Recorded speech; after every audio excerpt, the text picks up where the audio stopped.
जानते हैं क्या है? जब आदमी चरित्रहीन हो जाता है। देखो, पुरुष चरित्रहीन होता है तो कैसा होता है आप सब जानते हैं। और जब स्त्री चरित्रहीन होती है तो ऐसे होती है कि अपने बच्चों की भी वो दुश्मन हो जाती है ना। स्त्री जब अच्छी होती है तो उसे माँ कहते हैं, उसे माँ कहते हैं, वो बहुत अच्छी होती है। और जब वो भटकती है तो वो स्त्री ऐसी हो जाती है जैसी ये है। देखो, इतने बड़े बड़े बच्चे हैं लेकिन वो स्त्री किसी और के साथ रहती है, किसी और से बात करती है, किसी और से कुंडी लगा के मिलती है, और ये सब बच्चे देख रहे हैं। तो क्या प्रभाव जाएगा बच्चों में? क्या सीखेंगे बच्चे? कितना गलत प्रभाव जाता है। इसलिए कहते हैं अपनी वासनाओं को, अपनी इच्छाओं को कंट्रोल करो और अपने पति और अपनी पत्नी में ही खुश रहो। कहते हैं ना, दिल लगा गधी से तो परी किस काम की, दिल लगा गधे से। तो बस बात वही है। बहुत सारी स्त्रियों के केस ऐसे हैं कि जब स्त्रियां इस तरह से रास्ता भटकती हैं तो वो अपने बच्चों की, अपने पति की दुश्मन हो जाती हैं। बहुत सारी स्त्रियां तो ऐसे केस में अपने बच्चे, अपने पति को मरवा तक देती हैं अपने होने वाले यार के चक्कर में, क्योंकि प्यार अंधा होता है और ये प्यार नहीं है। इन बच्चों की माँ जो कर रही है वो प्यार नहीं है, वो केवल वासना है। उसके शरीर की अभी जो इच्छाएं हैं वो ना जाने कितने पुरुषों से पूरी होंगी। यही है सब खेल, पूरा खेल इस वासना का है। जिसने अपने अंदर की वासना को जीत लिया वही संत है, और जो नहीं जीत सका उसी का अंत है।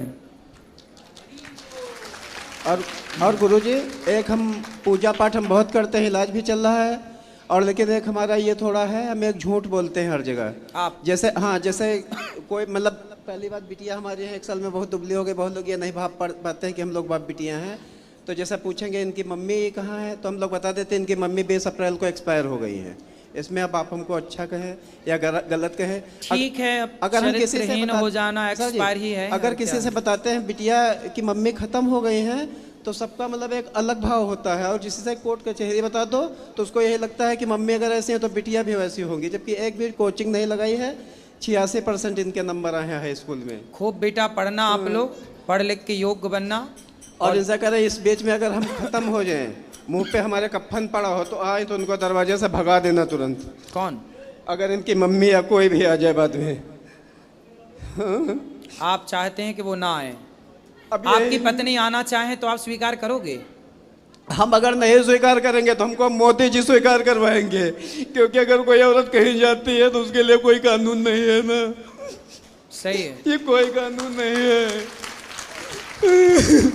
हमको यही लगता है सारे कानून स्त्रियों के पक्ष में बने हैं। डूब रहे हैं। अनिरुद्धाचार्य जी की भागवत सब लोग सुनते हो। पुरुषों के पक्ष में कोई कानून नहीं है, ये बात सत्य। देखिए, स्त्रियां कानून का किस तरह दुरुपयोग करती हैं। और तो और चरित्रहीन हो कि इन पे दहेज का केस और लगा रही है। हाँ, और दहेज का 21वां साल शादी का चल रहा है।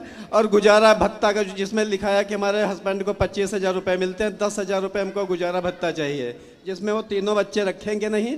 अब 20 अप्रैल को गए थे और 1 अप्रैल को इनसे कहा था कि बिटिया तुम्हारी मम्मी कहीं भागी नहीं, चलो तुम देख के आओ चल के कोर्ट में। तो जो आमना सामना कराया जाता उसमें कहने लगे इस आदमी के साथ हम नहीं रहेंगे, इन बच्चों के साथ रहेंगे। हमारा प्रॉपर उन्नाव में स्टेशन के पास घर है। कह रहे ना घर में रहेंगे ना ससुराल में रहेंगे, दूसरी जगह रहेंगे। बिटिया कहते हैं पापा मम्मी पे हमको भरोसा नहीं। आपको क्या संभावना है कि आपकी पत्नी वापस आएगी आपके पास? आपको क्या लगता है? पंडित जी, हम आपसे एक बात सच ये बोलेंगे, बिल्कुल सच बोलेंगे। जैसे आप यहाँ आश्रम का सब दिखाते हो, सब कुछ दिखाते हैं, ठीक है। उस औरत का 19 साल के लाइफ में सब लोग सुन रहे होंगे, हमारे रिश्तेदार भी सुन रहे होंगे। आजकल की बहुएं पैर नहीं दाबते हैं, लेकिन उनका मोनी का सिस्टम था, पैर रोज दाबती थी अम्मा का।